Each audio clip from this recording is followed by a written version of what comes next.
The sound of applause is not something the Prime Minister has been hearing too often of late, but addressing an audience of business leaders desperate for certainty, she had an easier reception. We're not talking about political theory, but the reality of people's lives and livelihoods. Jobs depend on us getting this right.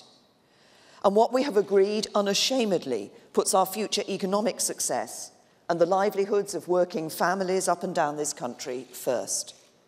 There was support for that pragmatism here. Politically, though, she's still fighting fires on every front. What do you say to those in your cabinet who want you to go back to the EU and ask for a better deal? And how many ministers can you afford to lose before your position becomes untenable and intolerable? The withdrawal agreement was agreed on the basis that it would only finally be agreed alongside a future relationship. Nothing is agreed until everything is agreed, and we're working hard over these remaining days to ensure that we get that future relationship right. So what of the moves to oust her announced with such fanfare by Jacob Rees-Mogg last week? Brexiters had expected the threshold of 48 letters of no confidence would be reached on Thursday, or maybe Friday, if not definitely today. By the time the Prime Minister arrived back in Downing Street, some were having to consider whether they'd moved too early and promised too much.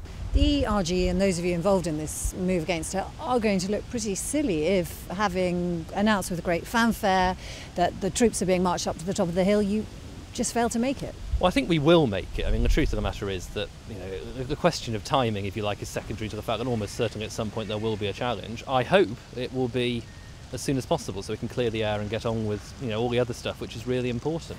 Have you come to change your mind, gentlemen? What this delegation of Brexiters do next is likely to be key.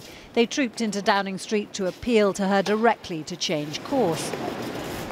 And left, apparently feeling the Prime Minister had listened. The immediate danger postponed perhaps, but not averted. And in the Commons this evening, a warning from another angle. The noes to the left, 292.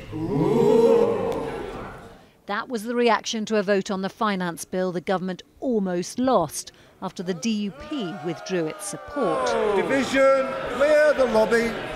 A signal of just how much they hate her deal and how much trouble they're prepared to cause. Flowers were delivered to the Prime Minister this evening, dealing with dissent on all sides and yet still standing. You can see why sympathisers might feel she needs them. Romilly Weeks, News at 10.